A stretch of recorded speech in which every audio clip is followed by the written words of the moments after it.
Every year when we get to this last Sunday before Lent, we celebrate Mardi Gras here, Mardi Gras Sunday, which is, I know, an oxymoron since Mardi means Tuesday.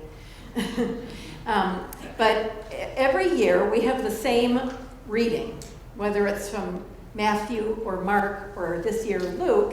It's always this story of the Transfiguration, of this time when Jesus went up the mountain and he took with him only 3 of the disciples.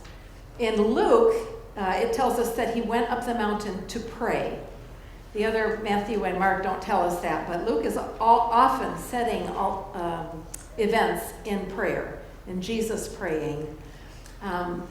And I love that it's paired with Moses coming down from the mountain, and especially on this Sunday, you know, Moses came down and he didn't know it, but he was glowing because he had been speaking to God, and the people were afraid because his face was shining.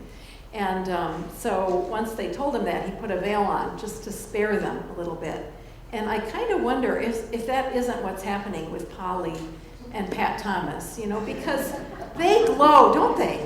If anybody, and actually Chris Likens too, she's on Zoom because they're on vacation, but she and Roger are on Zoom and she's got her mask on.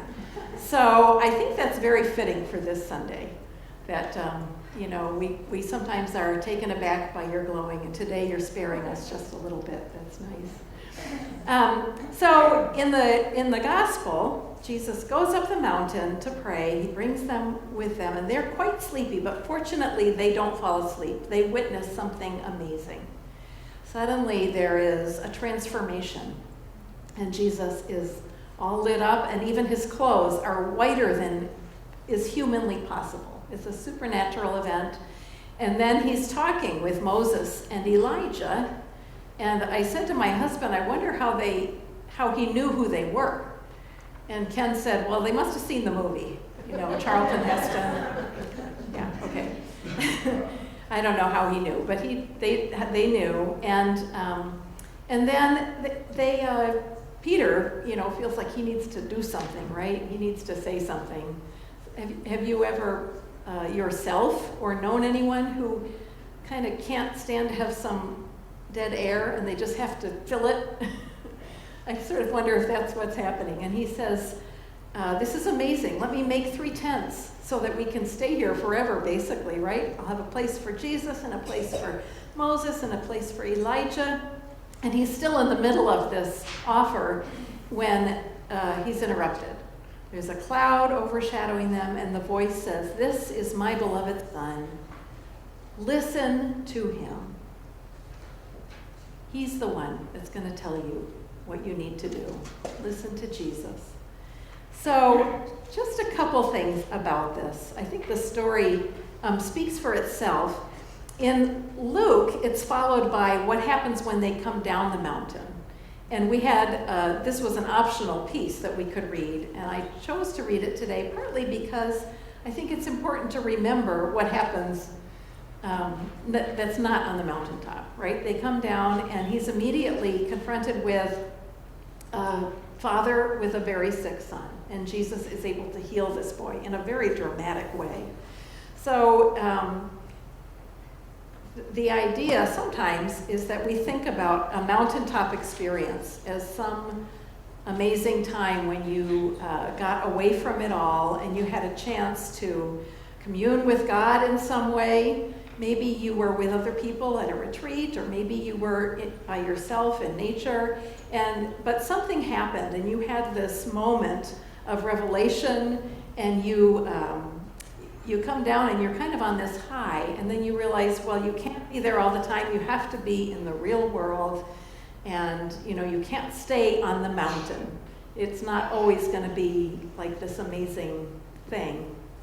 And the thing for me is that often in my life there are, you know, if I think about mountaintop times as times that things are going really well, and that I'm super happy, and things seem to be meshing in my life. And then there are valleys, right? When I'm going through difficulties, when I've had some enormous grief or trauma, or sometimes when I'm just in a little bit of a depression maybe. There are times that come and go like this. And the thing is, for me, when I'm in those lower times, that's often the time when I realize how much I need God. That's the time when I get the closest to God. That's the time when I understand that I can't do it by myself and I need God. Or if there's some crisis, have you ever noticed how much your prayer life might improve when you're in a crisis and when you really need something? And that's just the way it is, but I think those are valuable times to remind us that God is there.